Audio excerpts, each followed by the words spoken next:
तो मैं अपने YouTube चैनल पे आपका हार्दिक स्वागत करता हूँ। चलिए मैं आरआरबी ग्रुप डी भोपाल का एक एग्जैक्ट और एकदम सटीक कट ऑफ बनाता हूँ। यदि इतने मार्क्स हैं तो आपके 100% है कि पीईटी होंगे।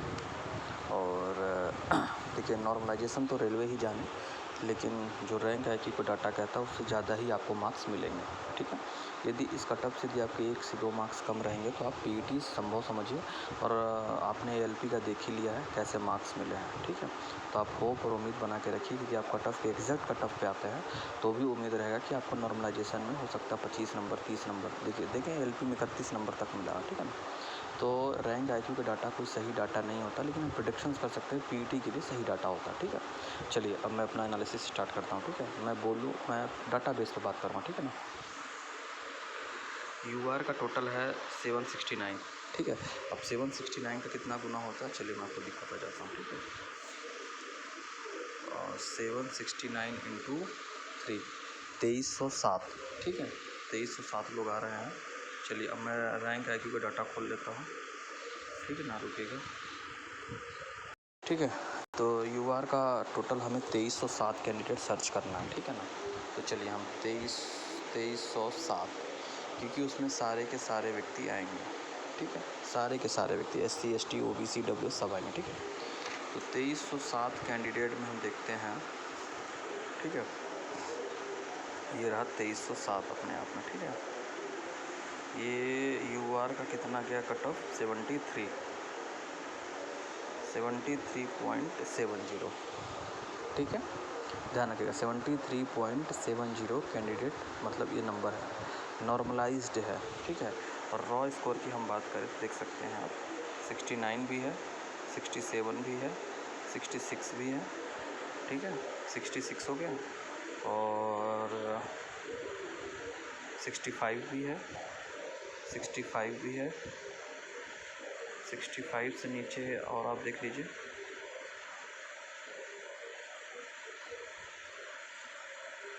63 भी है,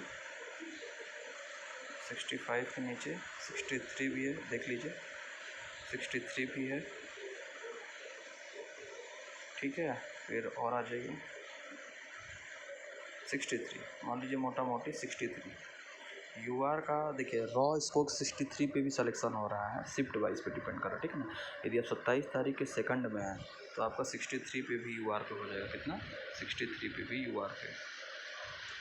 ठीक, 63 यूआर, लेकिन नॉर्मल स्कोर 69। ठीक है ना, नॉर्मल जो हम 2307 सर्च किए हैं। ठीक है, 2307 69 पे यूआर आएगा रॉ स्कोर, और नॉर्मलाइज्ड स्कोर 73। ठीक है, यूआर का कट ऑफ हो गया, यूआर का 73। ठीक है, अब चलिए अब हम चलते हैं ओबीसी का। ठीक है, ओबीसी में कितनी सीट है चलिए पहले हम सीट देख लेते हैं। ओबीसी में टोटल सीट है 383। ठीक है, देखते हैं हम 383 इंटू 3 मतलब हमको केवल और केवल ओबीसी का 1149 व्यक्ति को सर्च करना है। ठीक है, चलिए सर्च करते हैं। अब ध्यान रखिएगा, चलिए हम कैसे सर्च करेंगे। देखिए 2307 तक ऑल कैंडिडेट आ गए। ठीक है, ध्यान रखिएगा। अब हम 2307 से, क्योंकि हमारा जैसे 2300 हम 2300 जैसे 9 लेते हैं, जैसे ये 2309 ये ओबीसी का पहला व्यक्ति होगा, ओबीसी का पहला। हमें चाहिए 1149। ठीक है, तो 1149 कितने होते हैं?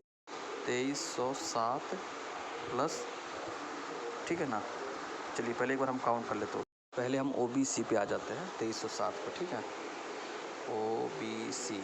ठीक है, चलिए पहले हम 2307 पे आ जाते हैं। ठीक है, 2307 ये रहा 2307।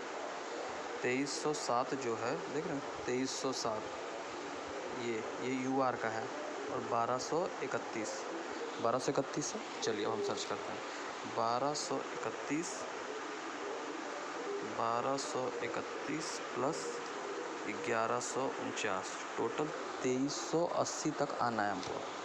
ठीक है, 2380 तक।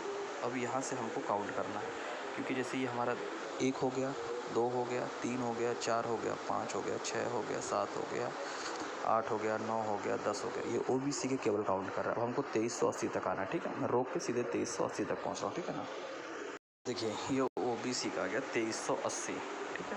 कितने मार्क्स पे गया है? 2380 आपका गया है 69.07। देखिए रॉ स्कोर 65 भी है, ध्यान रखिएगा। रॉ स्कोर पे हम नहीं चलेंगे, रॉ स्कोर 58 भी है, दिख रहा ना, 58 भी है रॉ स्कोर, तो आप देख सकते हैं, ठीक है। लेकिन हमारा मकसद है ओबीसी के नॉर्मलाइज्ड, तो टोटल हमारा है 69.04 पे हमारा ओबीसी का पीटी का कट ऑफ कट रहा है। नॉर्मलाइजेशन पे होगा आपका 55 भी है तो होगा, इस चीज़ का ध्यान रखिए, ठीक है ना। ये हो गया, तो ओबीसी का कितना हो गया नॉर्मलाइज्ड हम बता रहे हैं 69.04, रॉ मार्क्स 55 से 58, ठीक, 55 से 58, ठीक है। अभी मैं ओबीसी और यूआर का बताया हूँ। यदि आपको एससी, एसटी और ईडब्ल्यूएस का चाहिएगा तो आप कमेंट कीजिएगा, ठीक है। मैं देखिए पूरा डिटेल और डाटा एनालिसिस एग्जैक्ट डाटा निकाल रहा हूँ, ठीक है।